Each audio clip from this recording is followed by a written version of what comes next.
مولاي صل وسلم دائما أبدا على حبيب. السلام عليكم ورحمة الله تعالى وبركاته. إن الحمد لله والصلاة والسلام على رسوله الأمين وعلى آله وصحبه أجمعين. أما بعد, দূরের এবং কাছের দেশের এবং প্রবাসের যে যেখান থেকে আপনাদের প্রিয় অনুষ্ঠান SZHM ট্রাস্ট নিবেদিত ইসলামিক অনুষ্ঠান আলোকধারা দেখছেন, সকলকেই জানাচ্ছি আন্তরিক শুভেচ্ছা এবং মোবারকবাদ। আশা করছি সবাই ভালো আছেন এবং আল্লাহর রহমতে সুস্থ আছেন। দর্শক, আজকে আমরা অত্যন্ত গুরুত্বপূর্ণ একটা বিষয় নিয়ে কথা বলতে যাচ্ছি, আর তা হচ্ছে সমাজ সংশোধনে ইসলামী গাইডলাইন।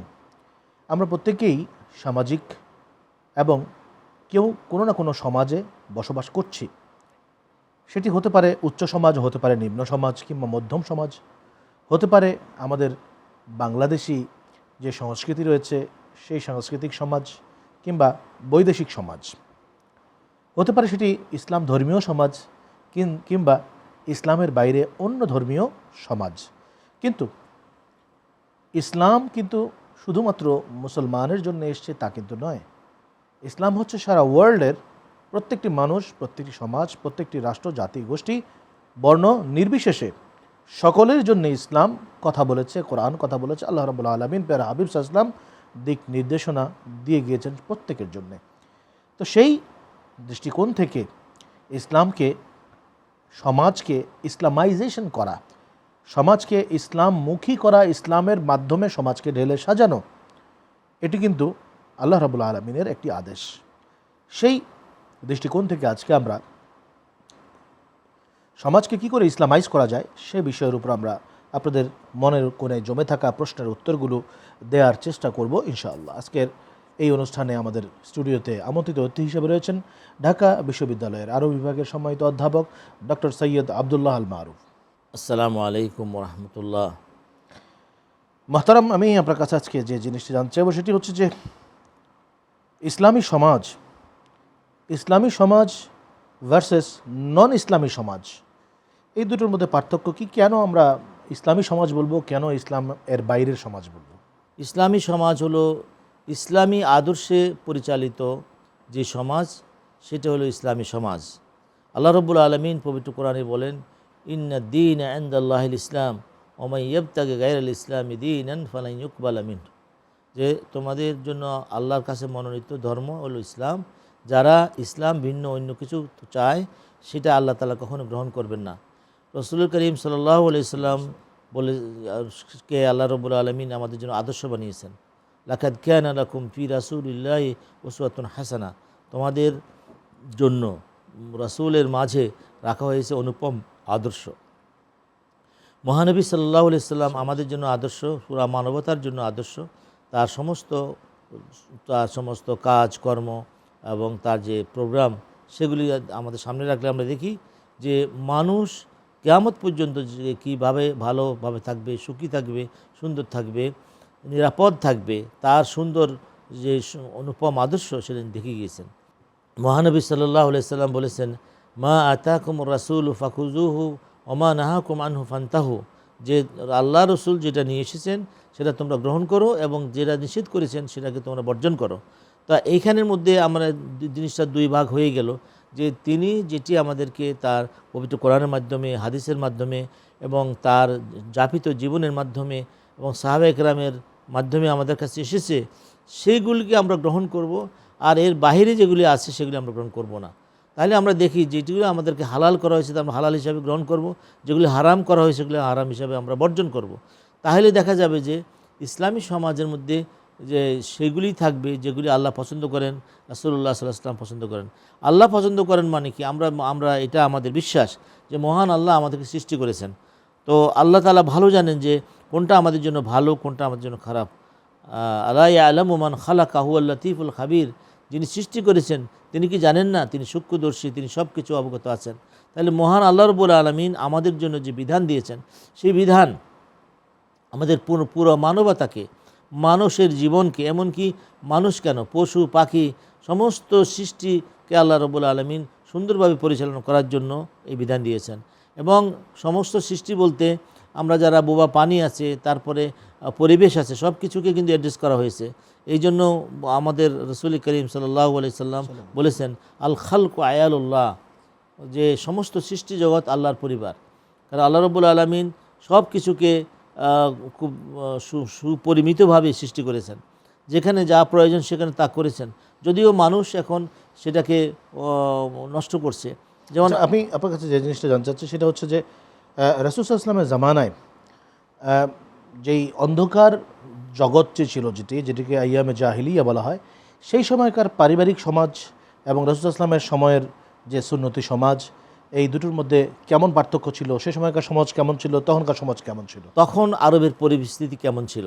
আরবের কিছু কিছু কবিলা, কিছু কিছু গোত্র এমন ছিল যে তারা কন্যা সন্তান জন্মগ্রহণ করলে তাকে একবার জীবন্ত মাটির মধ্যে পুঁতে ফেলত। কত বড় জঘন্য কাজ ছিল। এবং কোরআনের পাকের মধ্যে আল্লাহ রাব্বুল আলামিন বলেছেন, ওয়াইজা বুশশিরা আহাদুকুম বিল উনসা যাল্লা ওয়াজহুহু মুসওয়াদ্দা ওয়া হুয়া কাযীম, যখন তাদের কাউকে একটা কন্যা সন্তান জন্মগ্রহণ করার সুসংবাদ দেওয়া হতো, তার মুখটা একেবারে বিকৃত করে ফেলতো, কালো হয়ে যেত এবং সে খুবই ক্রুদ্ধ হয়ে পড়তো যে আমার কেন কন্যা সন্তান হলো। তাইলে এই ছিল যখন নারীর অধিকারের ব্যাপার। এবং সেখানে দেখা গেছে যে নারীদের মোহরানার কোনো ব্যাপার ছিল না, নারীদের নিরাপত্তার ব্যাপার ছিল না, এবং শিশুদেরকে লালন পালন করার তেমন কোনো ব্যবস্থা ছিল না। জোর যার মূল্যক তার, মাইট ইজ রাইট, এটাই ছিল সে সব কিছুর ঊর্ধ্বে। তো সেই ক্ষেত্রে রসুল করিম সাল্লাল্লাহু আলাইহি ওয়াসাল্লাম এসে মানুষের জীবনী নিরাপত্তা, মানুষের মালের নিরাপত্তা, মানুষের সম্মানের নিরাপত্তাকে উনি বিদায় হজের ভাষণের মধ্যে এভাবে বলে গেছেন। এবং নিজে যা প্র্যাকটিক্যালি করি দেখিয়েছেন, সাহাবা একরাম তার সামনে তা করেছেন। কোনো ব্যত্যয় দেখলে তিনি সাথে সাথে সংশোধন করেছেন অথবা আয়াত নাজিল হয়েছে। এই জন্য আমরা দেখি পবিত্র কোরআনের ভিতরে এই তখনকার জাহিলি জামানার অনেক রকমের কুপ্রথাগুলিকে আল্লাহ অ্যাড্রেস করেছেন এবং বলেছেন যে এটা করো না, তোমরা এটা করো। যেমন পিতা মাতার প্রতি যে কর্তব্য সেগুলির কথা বলা হয়েছে, পড়োশীর প্রতি কর্তব্যের কথা বলা হয়েছে। তখনকার দাসদাসী প্রথা ছিল, যদি ইসলাম এটাকে ক্রমান্বয়ে সে বিলুপ্ত করার চেষ্টা করেছে এবং তারা সফল হয়েছে। তো সেইখানে বলছে যে তোমরা যা খাবে, যা পড়বে, তোমাদের দাসদাসীদেরকেও সেভাবে তোমরা খাওয়া হবে, পড়বে। আপনার এই আলোচনার মধ্যে থেকে আমি বেশ কয়েকটা গুরুত্বপূর্ণ জিনিস জানতে পারলাম। সেটি হচ্ছে রাসূল সাল্লাল্লাহু আলাইহি ওয়াসাল্লামের জামানায়, অর্থাৎ তার বিপরীত জামানায় আইয়ামে জাহিলিয়াতে আর্থ সমাজ থেকে শুরু করে, পারিবারিক সমাজ থেকে শুরু করে মানব সমাজের প্রত্যেকটা সেক্টরে যে অনিশ্চয়তা ছিল, সেই অনিশ্চয়তাকে হাবিবুল্লাহ সাল্লাল্লাহু আলাইহি ওয়াসাল্লাম তিনি নিশ্চয়তা এবং মানুষকে যেই ধরনের নিরাপত্তা দেওয়া দরকার, সেই নিরাপত্তার চাদরে যেই আচ্ছাদিত করতে পেরেছিলেন এবং সেটির মাধ্যমে ইসলামিক সমাজ তৎকালীন সময় গড়ে উঠেছিল। এবার আমি আপনার কাছে জানতে চাইব যে বর্তমানে আমাদের যেই সমাজ রয়েছে, এই সমাজের ভেতরে ইসলামী সমাজ যদি আমরা গঠন করতে চাই, তাহলে কোন কোন বিষয়ের প্রতি লক্ষ্য রাখা উচিত? যেমন ইসলামী সমাজ বলতে প্রথমত আমাদের আকীদা শুদ্ধ করতে হবে, অর্থাৎ যেখানে আল্লাহকে তাওহীদ মানতে হবে। আল্লাহকে আমরা বলবো মহান আল্লাহ রাব্বুল আলামিন আমার একমাত্র খালেক, মালিক, সৃষ্টিকর্তা। তেমনি রাসূল করিম সাল্লাল্লাহু আলাইহি সাল্লাম আমার নবী, তাকে সম্মান করতে হবে। আজকে দেখুন অনেক লোকই না জেনে না বুঝে মহানবী সাল্লাল্লাহু আলাইহি সাল্লামকে মানে একটা কথা বলে ফেলে, এগুলো যেটা ওনার প্রতি ওনার শানের সাথে বেয়াদবি হয়। তো এইরকম যারা বক্তা আছে বা এইরকম যারা সমাজের মধ্যে না জেনে কথা বলে, তাদেরকে মানে আমাদের প্রতিহত করতে হবে, নাহলে তো রাসূল পাক সাল্লাল্লাহু আলাইহি ওয়াসাল্লামের শান মান এগুলি মানে থাকবে না। আচ্ছা, দ্বিতীয় কথা হলো যে আমাদের সমাজের মধ্যে আপনি আজকে পাতা উল্টালে দেখবেন যে ওখানে ধর্ষণ হয়েছে, ওখানে র্যাপ হয়েছে, অনেক কিছু হয়েছে। রাসূল করিম সাল্লাল্লাহু আলাইহি ওয়াসাল্লামের সময় আরবের মধ্যে যুবকরা তেমনি করতো, তার যখন যাকে পেত তখন তাকে হয়তো হত্যা করতো, ধর্ষণ করতো, চুরি করতো। তখন রাসূল করিম সাল্লাল্লাহু আলাইহি ওয়াসাল্লামের কাছে একবার এক সাহাবী এসে বললেন, ইয়া রাসূলুল্লাহ, আপনার সব কিছু ভালো লাগে, তবে আমি যুবক মানুষ, আমি কিন্তু জিনা বা বিচার ছাড়তে পারবো না। তো সাহাবা একরাম তো খুবই তার প্রতি ক্রুদ্ধ হলো যে তুমি আল্লাহ রাসূলের সামনে বসে কি বলতেছো। কিন্তু মহানবী সাল্লাল্লাহু আলাইহি ওয়াসাল্লাম শান্তভাবে বললেন, আচ্ছা তুমি যার সাথে কাজটা করবে সে তো কারো বোনও হতে পারে, তাই না? হ্যাঁ। তাহলে তুমি কি চাও তোমার বোনের সাথে কেউ এই কাজ করে? কারণ না, আমি কখনো চাই না। কখনো তুমি যার সাথে এই কাজটা করবে সে কারো কন্যা হতে পারে, তুমি কি চাও যে তোমার কন্যার সাথে? না না, আমি তো কখনো চাই না। এভাবে কয়েকজনের কথা যেন বললো, মায়ের সাথে, খালার সাথে। তখন সে না বলার সময় এক সময় বলি, ইয়া রাসূলুল্লাহ, আমার মন থেকে সে খারাপ উদ্দেশ্য চলে গেল বলেছে। অর্থাৎ মানে ওনার বিবেকের মধ্যে, তার মানুষে, তার মননে, চৈতন্যে এই জিনিসটাকে আল্লাহ রাসূল ঢেলে দিয়েছেন যে তুমি অন্যের জন্য যেটা নিজের জন্য যেটা ভালো জানো অন্যের জন্য সেটা ভালো করবে।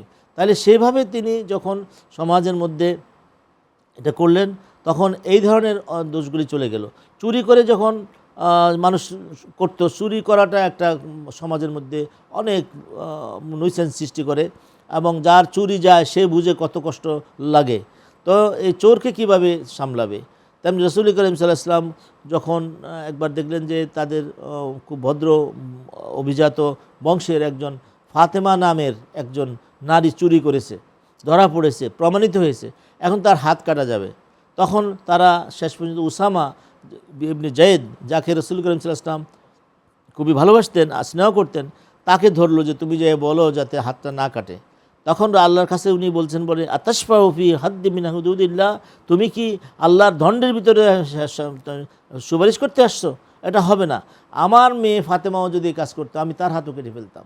তাহলে এই যে সামাজিক সুবিচার, যেমন ন্যায়, মানে সুবিচারের ক্ষেত্রে বিচারের আপন ক্ষেত্রে কিংবা পর বাছবিচার না আপন করা। পর ভাবা নয়, সকলে যে সমানভাবে ন্যায় বিচার করা। ইসলামের আসল সত্যিকার সুন্দর রূপটা যদি মানুষকে দেখতে পারে, মঙ্গলের ধারণা, সুন্দরের ধারণা, কল্যাণের ধারণা যা যদি প্রতিষ্ঠিত করতে পারে, তাহলে দেখা যাবে যে মানুষ তখন এটা গ্রহণ করছে। নাহলে দেখা যায় মানুষ হজ করে, জাকাত দেয়, সবই করতেছে, কিন্তু ভোটের সময় তাদের ভোট দেয় না। কারণ কি? তারা সঠিক ইসলামকে প্রতিনিধিত্ব করতেছে না। যে ইসলামকে আল্লাহ রসুল যেভাবে প্রতিষ্ঠিত করেছেন, যে ইসলামের কথা সবাই এনেছিলেন, উদারবাদী, যে উদারতা যেখানে থাকবে সেখানে। কিন্তু যদি কেউ প্রথমেই মনে করে ইসলাম মানে হাত কেটে যাবে, ইসলাম মানে এই করবে, মানে কঠিন কঠিন জিনিসগুলি তুলে ধরে, যেমন করে পাশ্চাত্যের অনেক ওরিয়েন্টালিস্টরা এরকম করে ইসলামের সম্পর্কে একটা খারাপ ধারণা দেওয়ার জন্য, সেই জন্য এগুলি ক্লিয়ার করা উচিত। সবসময় ওয়াজের সময় একটা নির্দিষ্ট জিনিস নিয়ে কথা না বলে এই সকল জিনিস যে সকল জিনিস পাশ্চাত্য থেকে আমাদের প্রতি বিরূপ ধারণা সৃষ্টি করেছে সেগুলি সুন্দর উত্তর দেওয়া উচিত। তাইলে দেখা যাবে যে মানুষ ইসলামকে গ্রহণ করবে এবং বলবে যে, আপনি বুঝতে চাচ্ছেন যে উদারপন্থা, পরমত সহিষ্ণুতা এবং যেটা হচ্ছে অহিংসা, সমাজের ভিতরে অহিংসার যে একটা প্রচলন, এটি আমাদের মাধ্যমে করতে হবে, তাহলে ইসলামী সমাজের ভিত্তিটা আসলে গড়ে উঠবে। আমরা অনেক সময় শুনে থাকি বা মনে করে থাকি যে ইসলামী সমাজ বলতেই কোরআনের আইন দ্বারা শাসিত একটা সমাজকে বলা হয়। আদৌ কি রাসূল সাল্লাল্লাহু আলাইহি ওয়াসাল্লামের জামানায় শুধুমাত্র কোরআনের আইন দ্বারাই শাসিত হয়েছিল, না এর বাইরে আরও কিছু ছিল? না, কোরআনের আইনে আছে যে কেউ চুরি করলে তাও নির্দিষ্ট পরিমাণ, একবার 4 আনা 2 আনা করলে হবে না, নির্দিষ্ট পরিমাণ চুরি করলে তার হাত কাটা যাবে। আচ্ছা, দেখা গেছে যে সৌদি আরবে এখন হাত কাটা আছে, সে কারণে দেখা গেছে সেখানের মধ্যে চুরি নাই বলতে গেলে।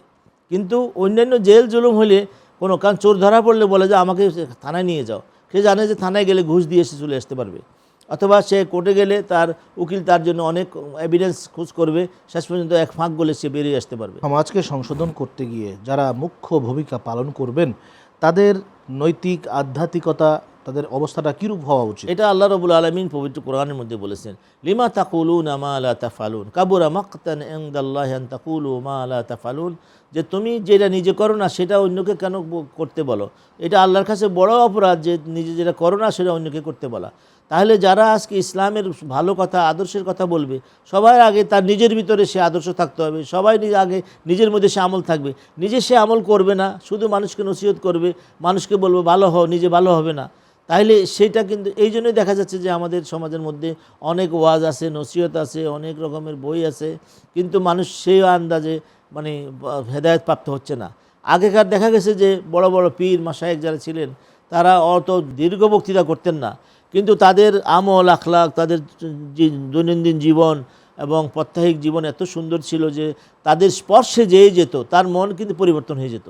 সেই জন্য আমার মনে হয় যে যখন সমাজ পরিবর্তন করতে যাইবেন, প্রথমে নিজের মধ্যে পরিবর্তন আনতে হবে, নিজের ফ্যামিলির ভিতরে আনতে হবে, তারা প্রতিবেশীর মধ্যে আনতে হবে, তারপর মানুষ এটাকে দেখে দেখে সে আদর্শ মানে উদ্বুদ্ধ হবে, তখন দেখা যাবে উদ্বুদ্ধ হয়ে তারা ইসলামের সবচেয়ে বড় কথা হচ্ছে যে তাদের আধ্যাত্মিক যে জ্ঞান, সেই জ্ঞান থাকতে হবে এবং তাদের যে আত্মশুদ্ধি যেটাকে বলা হয় তাজকিয়া, সেই তাজকিয়া তাদের থাকতে হবে।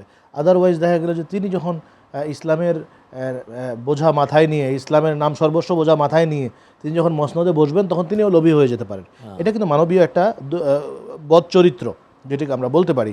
এবার আসেন আমরা একটু বলবো যে আজকে উন্নত বিশ্বগুলোতে যে ইসলামোফোবিয়া জিনিসটি ছড়ানো হচ্ছে, ইসলামের বিভিন্ন আইন, বিভিন্ন কানুনগুলো একটু কঠিন হওয়াতে তারা ইসলামকে একটা ফোবিয়া হিসাবে নিচ্ছে, একটা ভীতি হিসাবে নিচ্ছে।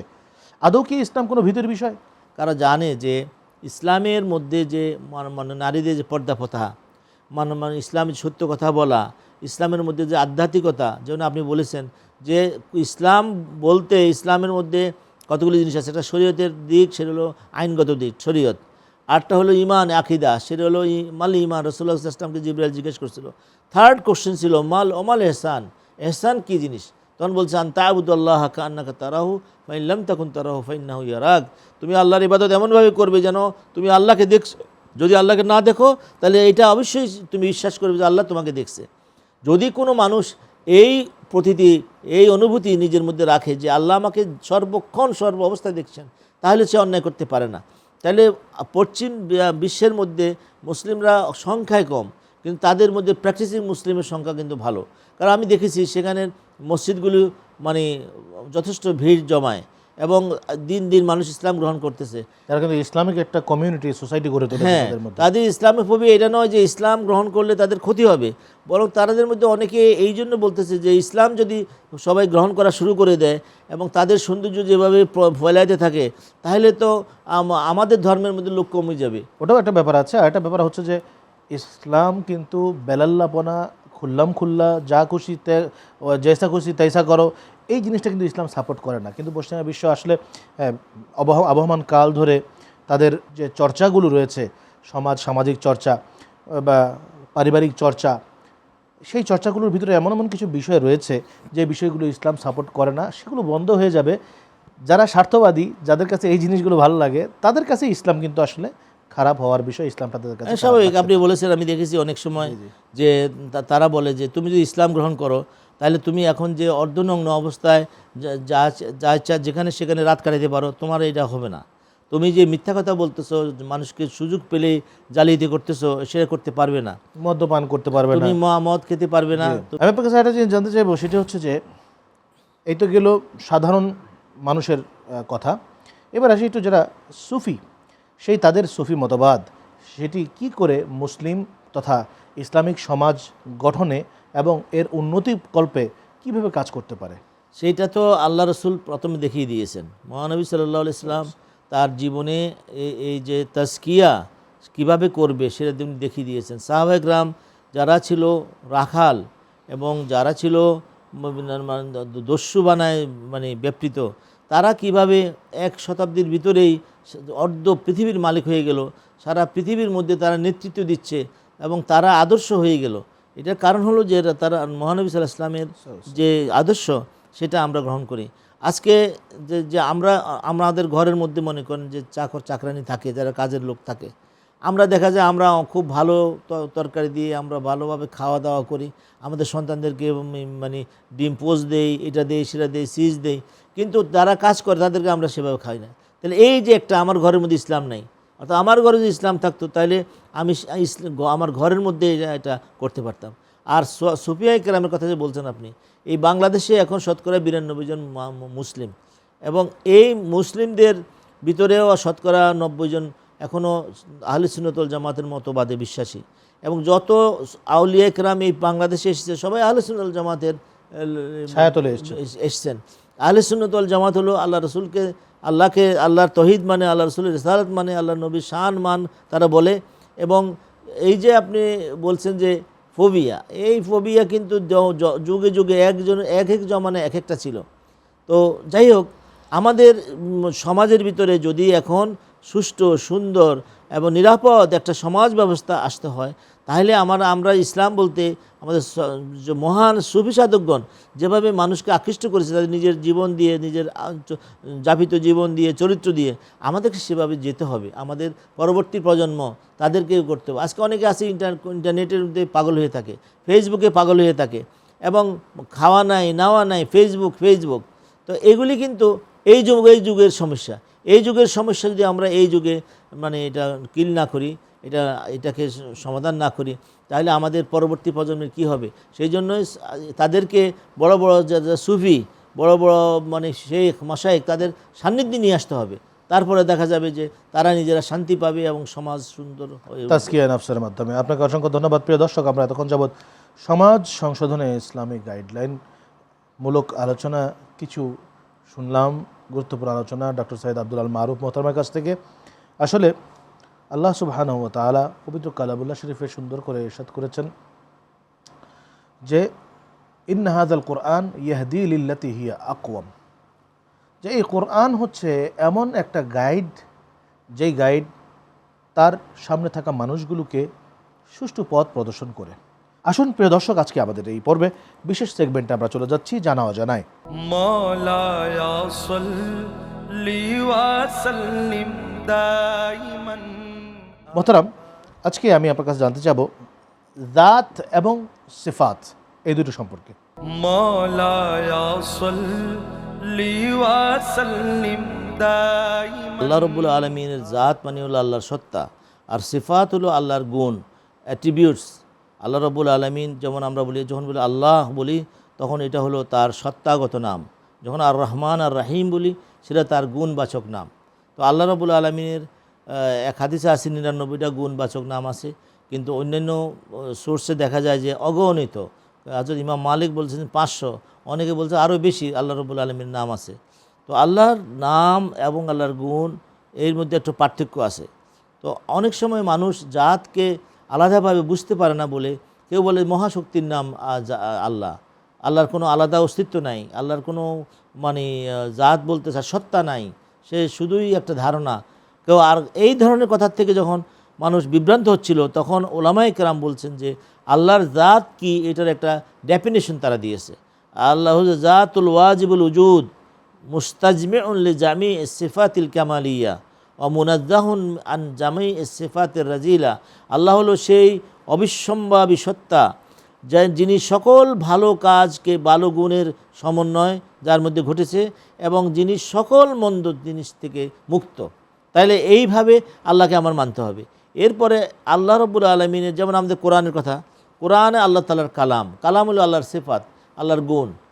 আল্লাহ আবার বলা হয়েছে যে আমরা গবেষণা করতে পারি, আল্লাহর সিফাত সম্পর্কে ধ্যান করতে পারি, অনুধ্যান করতে পারি, কিন্তু আমরা আল্লাহর জাত সম্পর্কে কিন্তু ওই ধ্যান অনুধ্যান করার নিয়ম নাই। কারণ আল্লাহর জাতকে আল্লাহকে বোঝা সম্ভব না। আল্লাহ ও কোথায় আসেন, কিভাবে আসেন আমরা জানি যে আর রহমান আল্লাহর আরশ ইস্তাওয়া, আর আল্লাহ রহমান মহাদয়াময় আরশের উপর স্থান গ্রহণ করেছেন। উপরে কত উপরে যেটা বলা হয় নাই। এই জন্য ইমাম মালিক বলেছেন যে আর ইস্তাওয়া মালুম ওয়াল কাইফু মজহুল ওয়া সুয়ালু আনহু বিদা। যে বলছে ইস্তাওয়া, আল্লাহ ইস্তাওয়া করেছে আরশের উপরে, এটা আমরা সবাই অর্থ জানি, কিন্তু এটার কেমন এই কথা প্রশ্ন করাটা এটা বিদাত, এবং এটার ইমান রাখাল ওয়াজিব। তো কাজে আমরা আল্লাহর জাত সম্পর্কে এটুকু মানব যে আল্লাহ যেমন তিনি তেমন, লাইসা কামিসলিহি শাই। মনুষ্য চিন্তা চেতনা বহির্ভূত সত্তাই হচ্ছে সত্য আল্লাহ, এবং আল্লাহকে বোঝার জন্য আল্লাহর সিফাতগুলি আমাদের ভিতর কিছু কিছু দিয়েছে, যেমন কোনটা রহমত, কোনটা দয়া, কোনটা মায়া, এগুলি বুঝতে হইলে আল্লাহ আমাদের কিছু কিছু দয়া মায়া রেখেছেন, কিন্তু আমাদের দয়াটা তার সমান না। রাইসার রহিম ওকার রাহিম, প্রত্যেকে তার অনুযায়ী রহিম। আল্লাহ রাব্বুল আলামিনের জাত এবং সিফাত, অর্থাৎ আল্লাহ রাব্বুল আলামিনের সত্তা, সেই সত্তার আচরণবিধি, সেই সত্তার যে একটা উপস্থিতি, সেটিকে বোঝার একটা মাধ্যমই হচ্ছে আল্লাহ রাব্বুল আলামিনের সিফাত। আপনাকে অসংখ্য ধন্যবাদ। প্রিয় দর্শক, আমরা তখন যাবৎ ডক্টর সৈয়দ আব্দুল আল মারুফ মোহতারমের কাছ থেকে জানা অজানা পর্বে জাত এবং সিফাতের বিষয়ে খুব সংক্ষিপ্তভাবে গুরুত্বপূর্ণ কিছু কথা আমরা শুনতে পারলাম।